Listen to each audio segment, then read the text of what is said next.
यदि कुनै पनि सम्बन्धमा विश्वास छैन भने चाहिँ त्यो सम्बन्धलाई त्यहीँ छोड्दाखेरि राम्रो हुन्छ जस्तो लाग्छ क्या मलाई। किन अरूको जिन्दगीमा नराम्रो बन्ने, किन अरूलाई दुःख दिने।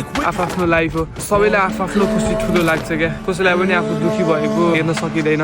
आफूले आफूलाई नै माया गरिदिन्छ। सबैभन्दा प्यारो कुरा भनेको चाहिँ आफै हो क्या। सबभन्दा सुरुमा चाहिँ सबैले आफ्नो साइडबाट सोच्नुपर्छ जस्तो लाग्छ क्या मलाई चाहिँ। यदि कुनै पनि सम्बन्धमा चाहिँ तपाईँले भने जस्तो कुराहरू पाइराख्नु भएको छैन भने बरु त्यो सम्बन्धबाट चाहिँ साइड लाग्दा बेटर हुन्छ क्या। नराम्रो बनाउने भन्दा पनि आफूले साइड लाग्ने साइड लाग्ने क्या, त्यो चाहिँ राम्रो हुन्छ जस्तो लाग्छ क्या मलाई। सबले आफ्नो तरिकाले बाँच्न पाउनुपर्छ क्या। उसलाई जे गर्दा खुसी हुन्छ उसलाई त्यही गर्न दिनुपर्छ क्या। त्यो पनि त एउटा माया हो होइन र। आफूले माया गरेको मान्छे चाहिँ पाउनै पर्छ भन्ने छैन जस्तो लाग्छ मलाई चाहिँ। नपाउनु पनि माया हो।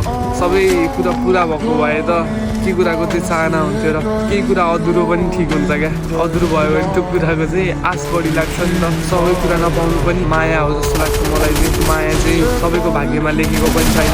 सबैको भाग्यमा लेखेको भए सबजना हाँसेर हिँड्थ्यो होला, किन रुन पर्थ्यो र। यदि आफ्नो हुन सकेन भने दुनियाँभरि भन्छ यो त यस्तो उस्तो भनेर नराम्रो कुराहरू फैलाएर हामी बदनाम गर्ने यताउति टाइपको हुन्छ क्या। उसलाई जति आफ्नो इज्जतको माया लाग्छ उसलाई पनि आफ्नो इज्जतको त्यति नै माया लाग्छ। आफ्नो मात्र सोचेर भएन, अरूको लागि पनि सोचिनुपर्छ। सबभन्दा ठुलो कुरा भनेको चाहिँ त्यो हो जस्तो लाग्छ मलाई चाहिँ। काँडा बनेर नबस्नु होला, उसलाई पनि आजाद गरिदिनु क्या। बरु खुसी दिनु, उसलाई जे गर्न मन लाग्छ त्यही गरोस् बरु होइन। जसरी जिउन मन लाग्छ त्यही गरोस्। कसैलाई पनि दुःख दिने काम नगर्नु होला। यदि आफूबाट कोही दुःखी भइरहेछ भने किन उसलाई दुःखी दिने, बरु सक्ने खुसी दिएर हिँड्नुला। त्यही हो मेरो इच्छा नै।